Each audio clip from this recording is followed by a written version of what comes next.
Hey there, everybody. Robert Taylor with Wonderscape Creations.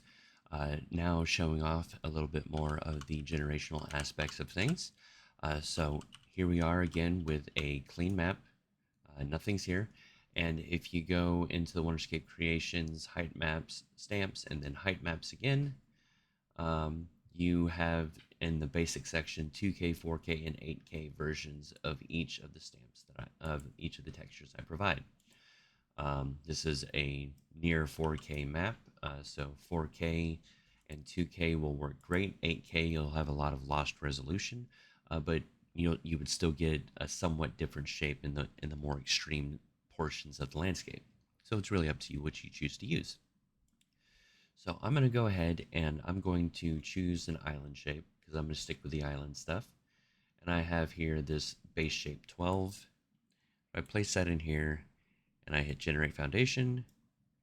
As you can see, we have a foundation starting. Obviously, this material is meant only to be able to more easily see the landscape. So let's go ahead and also, first I'm going to change this to 1.1. And the reason I changed that is this red line right here is how close it is to this yellow line. If the landscape's all the way down to the yellow line, then it will no longer create height data going down. That's the max it can go down. So that's just how far I control it. That's with the Z of the landscape itself being at 200. So it's important to note that the maximum it can go down is dependent on the Z of the landscape. So we come over here now. I'm going to go ahead and alter this a little bit more. Change the heights to 15,000 and then hit generate foundation. Gives me a little bit more of a shape to start with here. As you can see, I got some mountains here. I'm going to hit G to remove those lines. And yeah, now I've got a good place to start. And let us start.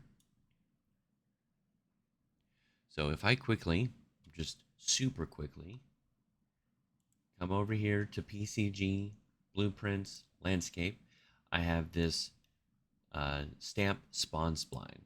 I pull it into the world, nothing's going to happen, and need to hit G so we can see it. Now, what we need to do is shape this where we want it. So make sure you click on the spline point, and let's go ahead and just make this crazy here. Oh, that's right. Let me first clear that.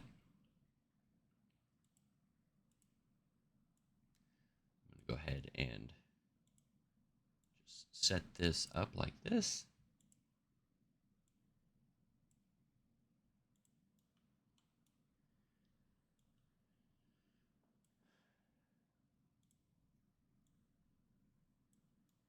All right. Let's make the shape a little more interesting here. Go like this. And I'm going to hold down the Alt button while dragging. It's going to create a new point. Then I will do so again. There we go. This is the shape that I'm going to choose to use. Now, once we've done that, once we've created our shape, we go back to the top, so where it says self, and we have a data asset selection. I'll show you how to make them in future episodes, but in this one I have two that are already set up. So if I put in mountains, look at that. It's nothing but mountains, and you can tell by this color that they are mountains, and there's only 3 stamps here. Now then, we open it up real quick, and I just change the randomizer. We'll just change the seed here because it's only mountains. You're getting new and wonderful shapes every time. So that's just something that's important to note. I'm going to go ahead and also change the sizes from 1 to 1.5 and 2.5. we go. And it magically does that. Now, if I go ahead and utilize the other one, we're going to see something quite different. As you can see, we have 3 separate stamps here. We have a singular mountain and a whole bunch of lakes and then noise textures. I hit G to get it to go away. Here's what we have to start with. Now, obviously, we have a great deal of control in the data asset, and we'll go over that in future episodes. I just wanted to show how easy it is. So here in the stamps section of the mountains, I'm going to change to the seed.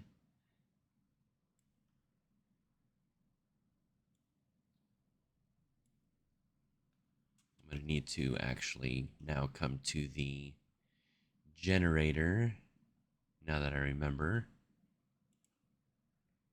and hit PCG generate. Interestingly enough, it's not changing it, and I think it's because of the sizes here. So if I change this to 5,000,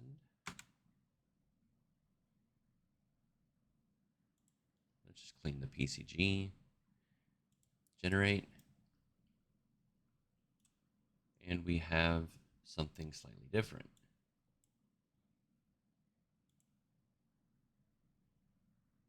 Oops.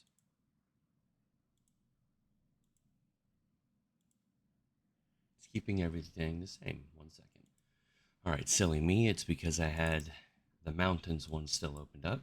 If I come here to extents, here, as you can see, mountains.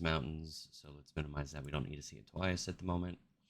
If I change the seed,